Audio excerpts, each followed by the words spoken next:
ஆக்சி-அசிட்டிலின் பிளான்ட்டை அமைப்பது பற்றியும் பாதுகாப்பு முறைகள் பற்றியும் ஏற்கனவே நாம் கற்றுக்கொண்டோம். இப்போது ஸ்ட்ரைட் லைன் பேவல் கட் மற்றும் 10 mm மைல் ஸ்டீல் வட்ட வடிவத்தை மேனுவலாக எப்படி செய்வது என்று பார்க்கலாம். இந்த பயிற்சியின் முடிவில் உங்களால் கட்டிங்கிற்காக ஒர்க் பீஸை அமைக்க முடியும்.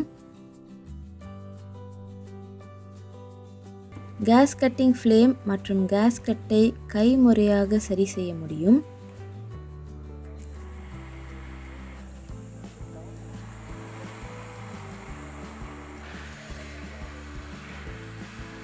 கேஸை பயன்படுத்தி கட்டிங் செய்யும்போது பாதுகாப்பை கடைபிடிக்க முடியும்.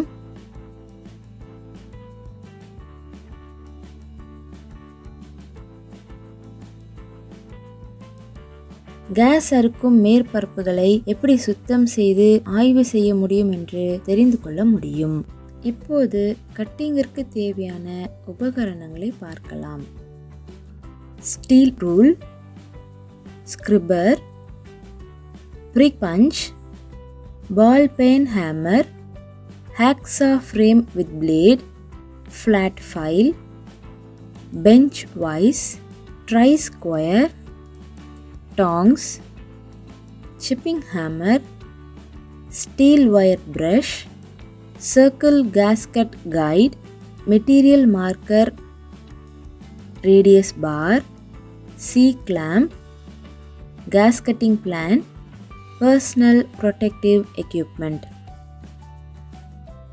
வித்தியாசமான மெட்டல் கட்டிங்கிற்காக வித்தியாசப்பட்ட வகையான நாசல்ஸ்கள் இருக்கின்றன. பிராக்டிக்கலுக்கான தயாரிப்புகளை பார்க்கலாம். 10 mm மைல்டு ஸ்டீல் ஃப்ளாட்டை துண்டாக வெட்டவும்.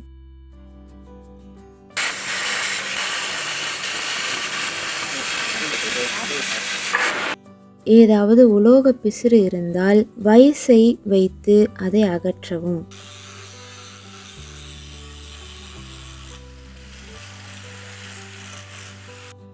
MS பிளேட்டின் ஸ்கொயர்னஸை சரிபார்க்கவும். பிரிக் பஞ்ச் டூலை பயன்படுத்தி கேஸ் வெட்டுவதற்கான நேர்கோட்டோடு சேர்த்து துளையிடவும்.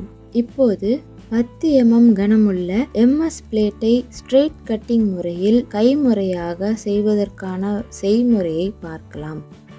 கேஸ் ப்ரெஷரை ஆக்சிஜனுக்கு 1.6 kg/ஸ்கொயர் சென்டிமீட்டர் ஆகவும் அசிட்டலினுக்கு 0.15 kg/ஸ்கொயர் சென்டிமீட்டர் ஆகவும் அமைத்து வைக்கவும்.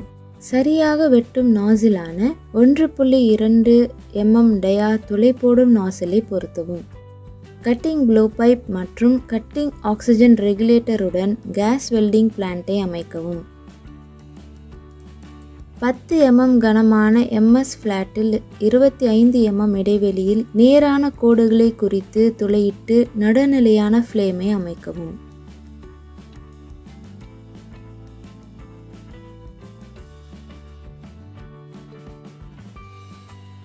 இப்போது லைன் ஆஃப் கட்டுக்கும் கட்டிங் நாசில் ஆக்சிக்கும் நடுவில் மற்றும் நாசலுக்கும் பிளேட்டின் மேற்பரப்புக்கும் நடுவில் ப்ளோ பைப்பை ஆங்கிள் ஆஃப் 90 டிகிரிஸில் பிடிக்கவும்.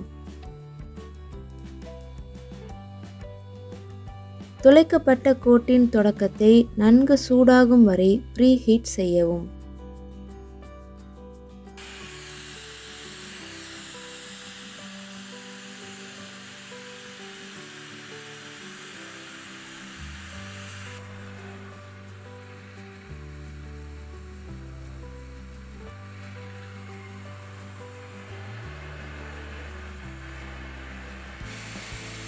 வெட்டுவின் தொடக்கத்தை ப்ரீஹீட் செய்யும் போது டார்ச் டிப்பை பிளேட்டின் மேற்பரப்புக்கு பக்கத்தில் வைத்து பிடிக்கவும். மெட்டல் போதுமான சூடானதும் மெதுவாக கட்டிங் லீவரை அழுத்தி டார்ச்சை மேலே உயர்த்தவும். இது டிப்பிலிருந்து ஸ்லாக் வெடிக்காமல் தடுக்கும். பிளேட் முழுமையாக துளைக்கப்பட்டதும் டார்ச்சை கீழே இறக்கவும். வெட்டுவதற்காக கோட்டிற்கு பக்கத்திலேயே டார்ச்சை நகர்த்தவும். கர்ஃபிலிருந்து ஸ்லாகை பிரிக்க வெட்டுவதற்கு முன்பு ஒரு பின்னோக்கி நகர்த்தவும். அளவுக்கு அதிகமான ஆக்சிஜனை வெளியேற்றவும், கட்டிங் செயலை கவனிக்கவும், யூனிஃபார்ம் ஸ்பீடில் துளைக்கப்பட்ட கோட்டிற்கு பக்கத்திலேயே டிராவல் செய்ய ஆரம்பிக்கவும்.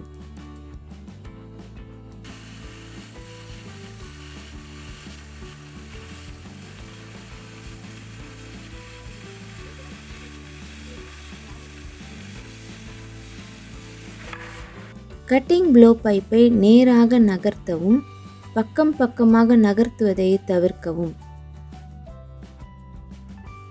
வெட்டும் வேலை முடிந்ததும் கட்டிங் ஆக்சிஜன் லீவரை ரிலீஸ் செய்து ஃப்ளேமை அணைக்கவும்.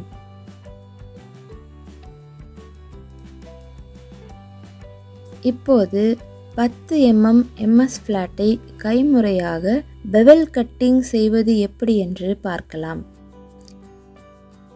இந்த வேலையை ரிஜிட் மேஜையில் வைத்து கட் லைனின் அடிப்பக்கம் தெளிவாக தெரியும்படி பார்த்து கொள்ளவும். பின்பு கட்டிங் ஃப்ளேமை சரி செய்யவும். கேஸ் ப்ரெஷரை ஆக்சிஜனுக்கு 1.6 kg/square centimeter அசிட்டலனுக்கு 0.15 kg/square centimeter அமைத்து வைக்கவும். சரியாக வெட்டும் நாசிலான 1.2 mm டயா துளை போடும் நாசிலை பொருத்தவும். இப்போது ப்ளோ பைப்பில் கட்டிங் நாசிலை அமைத்து ப்ரீ ஹீட்டிங்காக நியூட்ரல் ஃப்ளேமை சரி செய்து கட்டிங் ப்ளோ பைப்பை நாசில் 45 degrees பெவல் ஆங்கிளில் பிடிக்கவும். ஆங்கிள் பிளேட்டை வைத்தும் பெவல் கட்டிங் செய்யலாம். ப்ளோ பைப்பை ஆங்கிள் பிளேட்டிற்கு பக்கத்தில் வைத்து நகர்த்த ஆரம்பிக்கவும். இப்போது MS பிளேட்டில் இருக்கும் துளைக்கப்பட்ட கோட்டின் ஆரம்ப புள்ளியை செரி ரெட் கலர் ஆகும் வரை ப்ரீ ஹீட் செய்யவும்.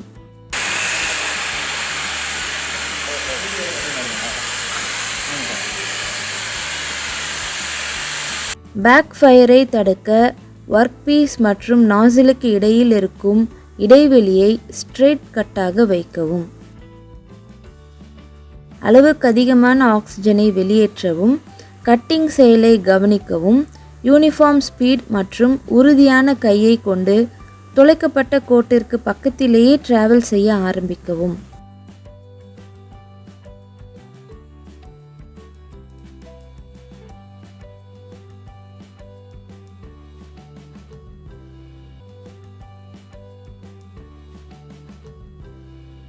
ஸ்ட்ரெயிட் கட்டை விட கட்டிங் ஸ்பீட் குறைவாக இருக்க வேண்டும்.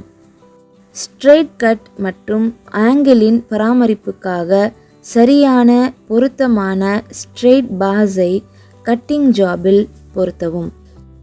இப்போது கட்டின் சோதனையை பற்றி பார்க்கலாம். மேல் நுனி நேராகவும் மிகவும் ஸ்மூத் கட் மேற்பரப்பாகவும் இருந்தால் அதுதான் நல்ல தரமான கட்டாகும். தரமற்ற கவுஜிங் தான் கேஸ் கட்டிங்கில் இருக்கும் ஒரு பொதுவான குறைபாடு. இது ஃப்ளேமை அதிகமான வேகத்திலோ அல்லது மிகவும் குறைவான அளவிலோ சூடுபடுத்துவதால் ஏற்படுவது. ஒர்க் பீசஸை கட்டிங்கிற்காக வைக்கவும். கேஸை கட் செய்யும் ஃப்ளேமை சரி செய்யவும். கைமுறையாக கேஸை கட் செய்யவும்.